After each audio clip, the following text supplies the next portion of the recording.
Alright, today I'm going to be looking at an academic writing task 1, and I'm also going to be looking at the overview because there are some aspects of the overview that can be a little bit confusing for people, and I'm also going to be looking at some confusing examples that have been put out by Cambridge, which doesn't really make the case any clearer. Okay, so here's our task. The charts show how tourism in two countries changed over a 50-year period. And then we have the normal introductions. Okay, so we've got Australia, Germany. We've got two time periods, 1960 and 2010. Two pie charts for Australia, two pie charts for Germany. Now let's look at the noun phrase that's used in the task. It says tourism. So that means that 53% of all the tourists arriving in Australia were from Europe, 10% were from Asia, 12% from the US, and so on and so on. And of course the same for Germany in both these time periods. So these percentages refer to the number of tourists who arrived in these two countries in these 2 years. Okay, so here's the beginning of the response. We have the introduction and we have the overview written as separate paragraphs. I wouldn't say that's wrong, but just when we consider the aspect of paragraphing, do you think it's a good idea to make a paragraph a single sentence? If you think you can write a paragraph that consists of a single sentence and you can do it coherently and you can make it grammatically correct, then go for it. But I'd say generally it's safer to combine the two, so you have a paragraph that consists of more of one sentence. But anyway, the introduction. The pies compare the percentage of inhabitants living in Australia and Germany respectively between the year of 1960 and 2010. Generally speaking, Asia population had overwhelmingly drastic rises in both countries. By contrast, Britain and Europa experienced a decrease. Okay, so this is an example of why it's so important to be sure of the noun phrase that the task is actually referring to in the line or the bars or the pie chart. What is the data actually describing? What is that noun? Because in this case, this candidate confused tourist arrivals with, well, I guess they wanted to say inhabitants, but they said habitants. So it's the wrong descriptor. You are not describing the data that is actually contained within the graph or the chart or whatever. And unfortunately they refer to the pie charts as the pies. Okay, so let's refer to that as pie charts instead of pies. Okay, so instead of inhabitants or inhabitants living, we have no information that they're living anywhere. We just know that they are from certain countries. So instead of using this phrase, why don't we say tourist arrival numbers? Now, another important thing to remember with pie charts is that pie charts show a static snapshot of a situation at a particular time period. In this case, 1960 and 2010. What the situation was in 1960, what the situation was in 2010. We don't know what happened in between those years. For all we know, the numbers could have dropped to 0 in 2000 and then picked up again to rise to the level that they were in 2010. We have no information of what happened between 1960 and 2010. So be very careful with using the word between when you are describing the information that we get from pie charts. They're not dynamic, not like a line chart. On a line chart, you can see exactly what happens from period A to period B. It's not the same with pie charts. Pie charts, you just see what was true at an earlier time period and what was true at a later time period. We don't have information of what happened in between. So instead of saying between the years of 1960 and 2010, Why don't we say in the years 1960 and 2010? Let's play it safe. All right. Okay, so both countries cannot experience rises in Asian arrivals. So this rises needs to be singular. So both countries saw an overwhelmingly drastic rise in Asian, and again, it's not population, it's arrivals. Now, about these adjectives, overwhelmingly drastic, I think we should probably get rid of the overwhelming. It's a little bit flowery to be using this in your task 1 writing. Why don't we stick with drastic? By contrast, numbers from Britain and Europe, it should be Europe, not Europa, experience a decrease. Okay, so there are some mistakes in the overview and in the introduction, but that's really a minor point. I want to look at exactly what should be contained in the overview, and maybe also talk a little bit about where you should put the overview. Should it be in the beginning? Should it be at the end? Does it matter? So let's have a look at that. Okay, so here is a sample from the Cambridge official guide to IELTS, page 391. If you look at this, the first thing that you'll notice is that there's no paragraphing. So I don't understand how they officially give a sample answer that uses no paragraphing. That's going to limit your score for cohesion and coherence to a 5 if you don't use paragraphing. So it's a pretty bad example. But anyway, here in the first sentence, we have the introduction. The second sentence is also an introduction, and then here we have the overview. According to the data, it seems likely that international tourism will become the dominant industry, although dairy exports will remain strong. Okay, so there's no data used in the overview because the overview is not supposed to go into detail. But now let's look at some other examples. Okay, so here's the second sample from the same book, the Cambridge Guide to IELTS, page 398. Okay, so here we have paragraphs, but is the paragraphing logical? If you look at the first sentence, first paragraph, it's a paragraph consisting of a single sentence. We've got the overview. Sorry, we have the introduction rather, the introduction, and then here's the overview. The temperature patterns for London and New York are similar, although New York has warmer summers and colder winters. And then after that, they go into discussing the details. So the overview is not separated from the detail. And then here at the end, it says, clearly, London is the coldest city and has the fewest hours of sunshine. New York has the hottest summers, but Sydney enjoys the warmest overall climate.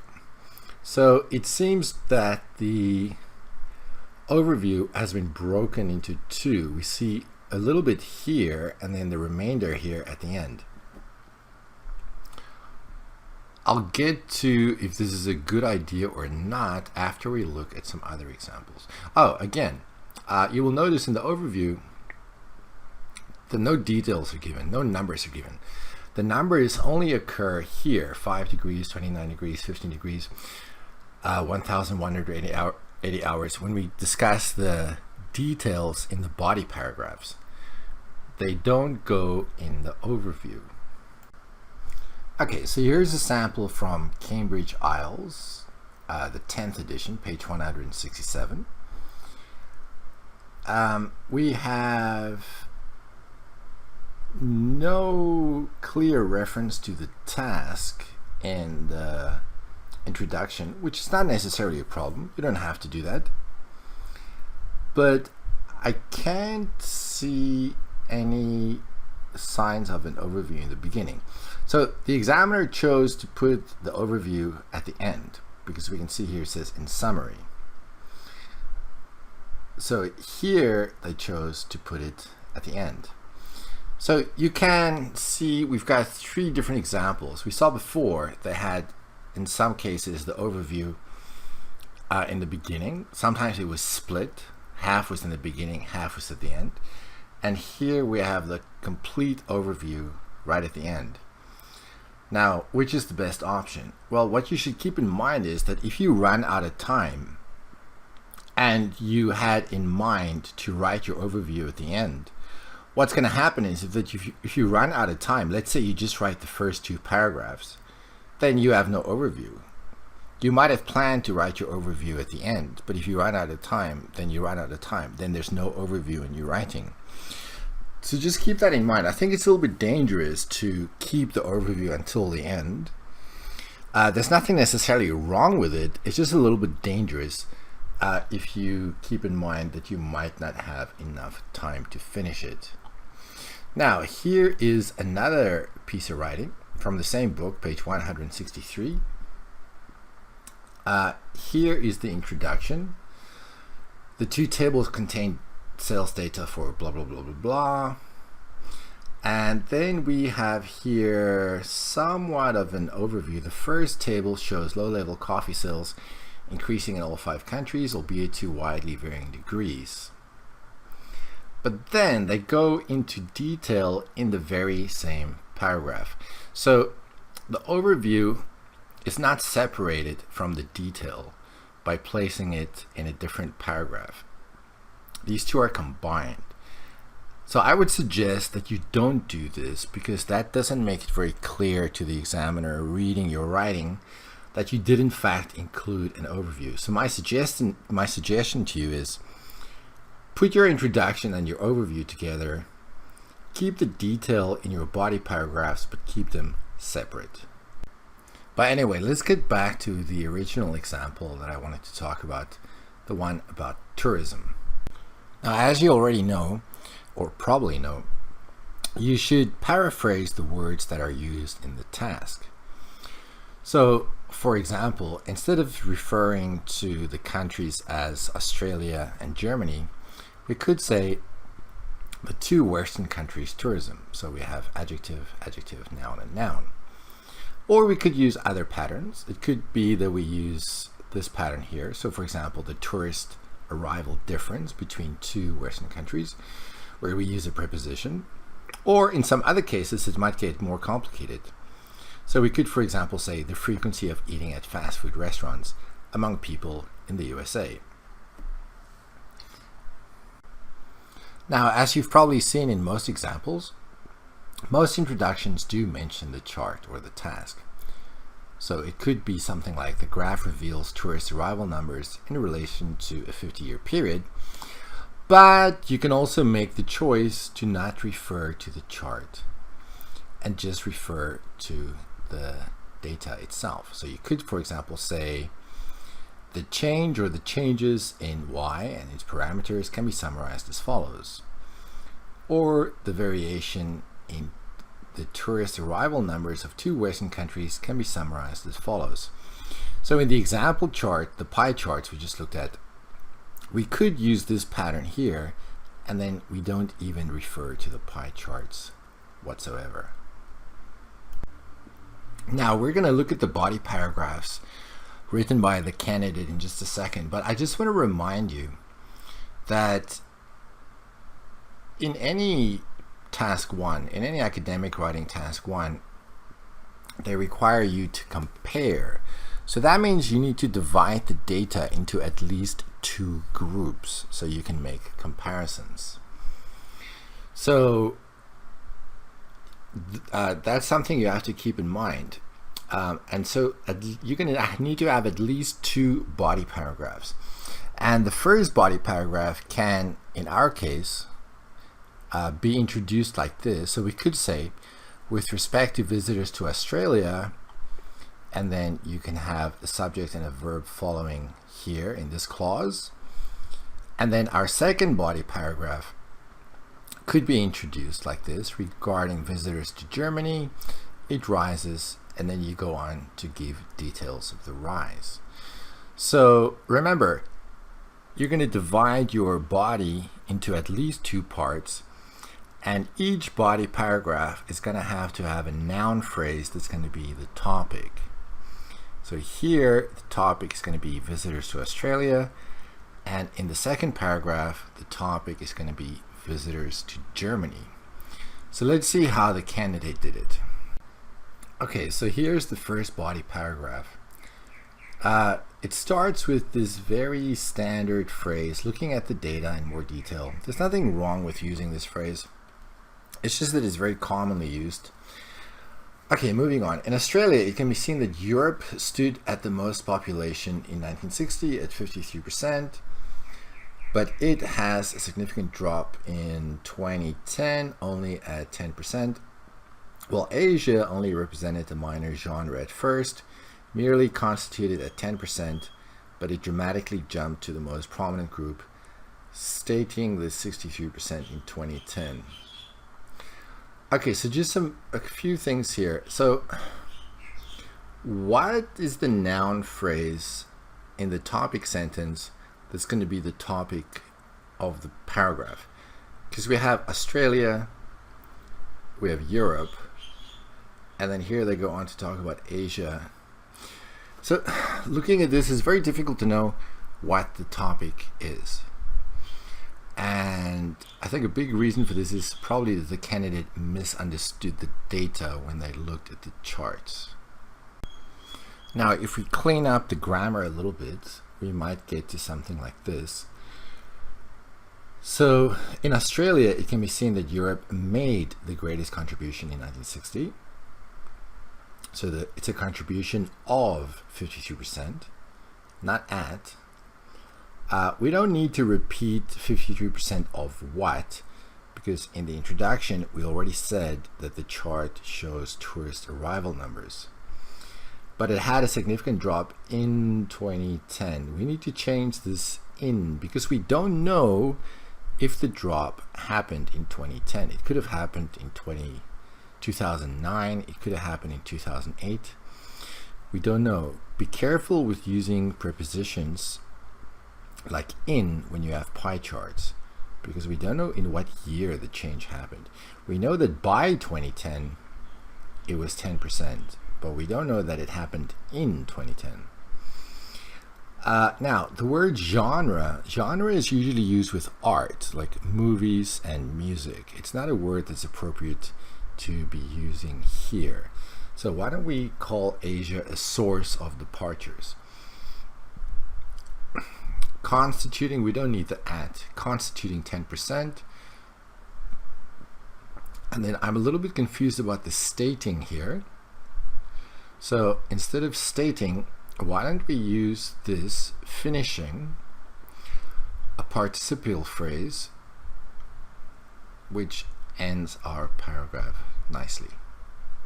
Okay, let's move on to the second body paragraph. Okay, so here is the second body paragraph. As regard to the noun phrases, it's a little bit clearer to see that here they're talking about Germany. They use this standard phrase here, moving. I would suggest moving on to Germany, not up on Germany. But anyway, we can see they're talking about Germany. They're comparing Germany to Australia, so they're making comparisons. That's good. There are some problems with word formation. This is maybe not the correct form of the word. And there are some other vocabulary that's a little bit unusual. But there's a problem here with throughout, because we don't know what happened throughout the period. We only know what happened in the beginning and the end.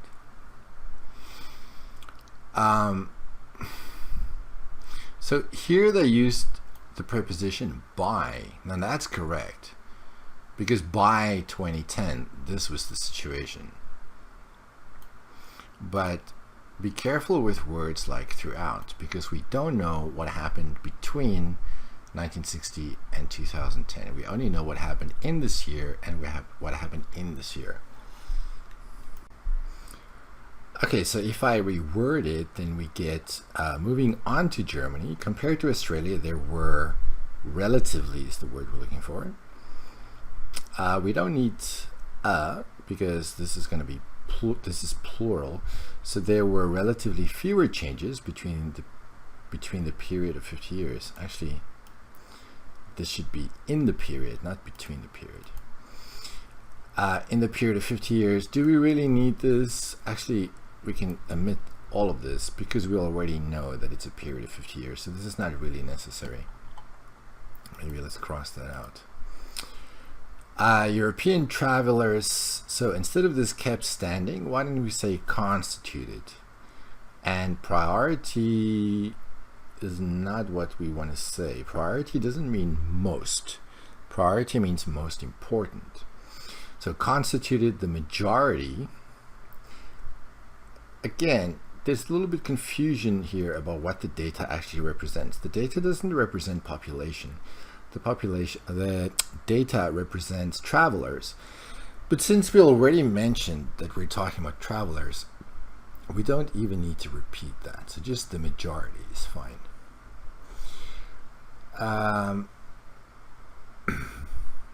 Now here again, this in. So, this from rather. That's not the right word because we don't know if it's from 1960 to 2010. So it should be in 1960 and because we don't know if it continued throughout. Britain has, well, that since we are using the past tense, let's be consistent. Britain had declined from 20% to 6% by 2010. Well, Asia had a substantial growth of 15% in 50 years.